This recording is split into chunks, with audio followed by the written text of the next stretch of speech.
जय माँ चर्चिका ओडिशार 8 गोटी शक्तिपीठ मानक मध्यरु बांकीर आराध्य देवी माँ चर्चिका पीठ अन्यतम।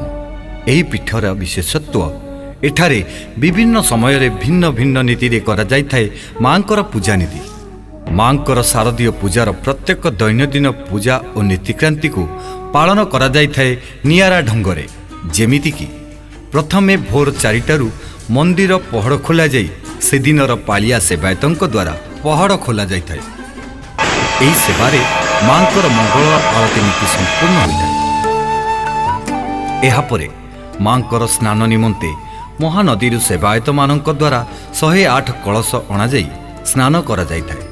माजणा निमंते व्यवहार होइଥାଏ विभिन्न सामग्री मान जेमिति कि पैड़, दुग्ध, हलदी, घी, चुआ, चंदन, अगरु, शिक्रपुर, महू, मथाघसा, केसर, कस्तूरी, तिलक, सिंदूर, कज्जल, अलता, अतर, जायफुल आदि व्यवहृत होई मांकर स्नान कार्य आरंभ हुए। एही सेवा को अंग लागि सेवायत और बेसरकारी सेवायत माने समापन करिथांती।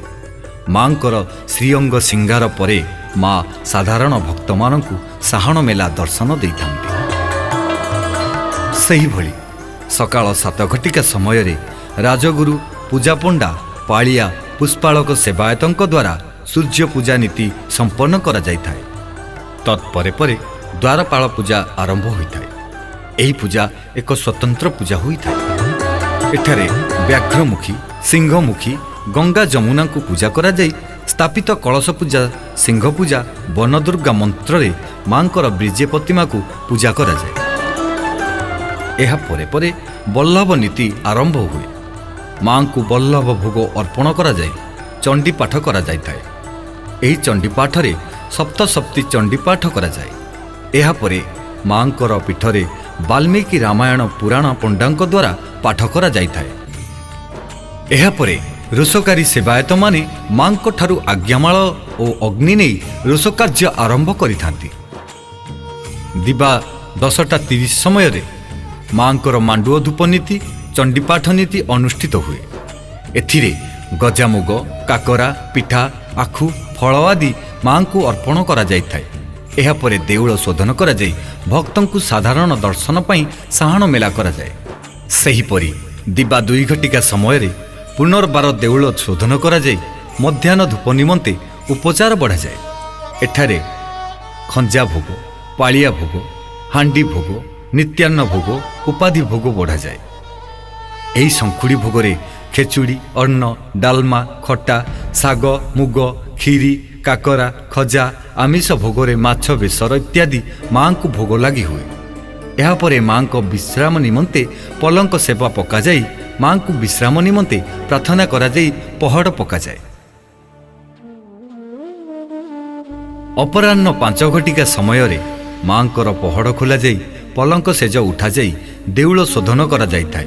एहा परे साधारण दर्शन पई साहण मेला करा जाए।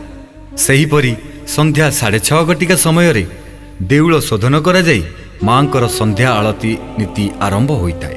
एही धूपरे भोग हिसाब रे टेलाअन्न अर्पण करा जाए। मांक संध्या धूप अति आकर्षणीय और मनोरम हुए। धूप समय रे घंट, मर्दल, काहाली, झांझ, ढोल, नागरा शब्द रे समग्र पीठ प्रकंपित होई उठिଥାଏ। धूप समय रे मांकर संध्या आळती दर्शन निमंते राज्यर कोण अनुकोणरू बहु भक्त और श्रद्धालु माने छुटी आसीथांती। एही पीठरे शारदीय पूजारे मानसिकधारी भक्त माने मांक पाखरे आसी गुआ चाउल बसाई मानसिक करिथांती एवं मांक पाखरे भक्तिपूर्ण प्रार्थना करिथांती। करुणामयी ममतामयी माँ तार बात्सल्य भरा पणतकानी रे तार संतान मानकु सदा सर्वदा घोड़ाई रखिथांती। एहा सह संध्या समय रे पुराण पंडांक द्वारा वाल्मीकि रामायण पाठ करा जाए। पुनर्बार रात्र 8 घटिका समय रे सेवायत मानक द्वारा महानदी चित्रोत्पला रेणुका घाटरू 108 गरा पानी अणा जाई मां को पुनः दिव्य स्नान करा जाए। एहा परे माँ भक्त मानकु बड़सिंहार बेशरे दर्शन देइथांती। एहा परे रात्र 9 घटिका समय रे भक्तों को साहण मेला दर्शन करा जिबा सह रात्र धूप 16 उपचार रे वनदुर्गा मंत्र ଚାମୁଣ୍ଡା ସ୍ତୋତ୍ରରେ ରାଜଗୁରୁଙ୍କ ଦ୍ୱାରା ଦେବୀ ମା ଚର୍ଚ୍ଚିକାଙ୍କ ବିଜେ ମନ୍ତ୍ରରେ ଆରାଧନା କରାଯାଇ ପୂଜା କରାଯାଇଥାଏ। ଏହାପରେ ବଡ଼ ସିଂହାର ଖଜା ଅଧରପଣା ନୀତି ସମ୍ପନ୍ନ ହୋଇ ମା'ଙ୍କୁ ପଲଙ୍କ ସେବା ହୋଇଥାଏ। ଶୟନ ପାଇଁ ମା'ଙ୍କୁ ଆବାହନ କରି ଚାମର ସେବା କରାଯାଇ ରାତ୍ରକାଳୀନ ପହଡ଼ କରାଯାଇଥାଏ। ଆଶ୍ୱିନ ମାସ ଶାରଦୀୟ ପୂଜା ସମୟରେ ମା'ଙ୍କ ପାଖରେ ଏକ ସ୍ୱତନ୍ତ୍ର ନୀତି ଅନୁଷ୍ଠିତ ହୋଇଥାଏ। ଏହି ପୂଜା ମହାଷ୍ଟମୀ ପୂଜାରେ ମା'ଙ୍କୁ ମହିଷାମର୍ଦିନୀ ବେଶ କରାଯାଇଥାଏ।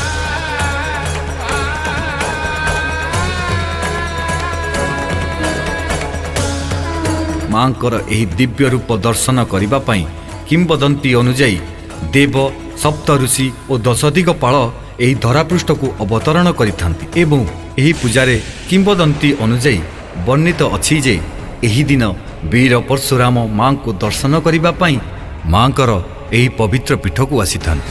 ସେଥିପାଇଁ ମନ୍ଦିରରେ ଏକ ସ୍ୱତନ୍ତ୍ର ନୀତି ଅନୁଷ୍ଠିତ ହୋଇଥାଏ। ଏହି ପୂଜାରେ ଜଗତର ମଙ୍ଗଳ କାମନା ପାଇଁ ନେତ୍ରୋତ୍ସବ ଭୈରବୀ ମଣ୍ଡଳରେ ଏକ ଯଜ୍ଞ ଅନୁଷ୍ଠିତ ହୋଇ ମା'ଙ୍କ ପାଖରେ ସନ୍ଧି ପୂଜା କରାଯାଇଥାଏ।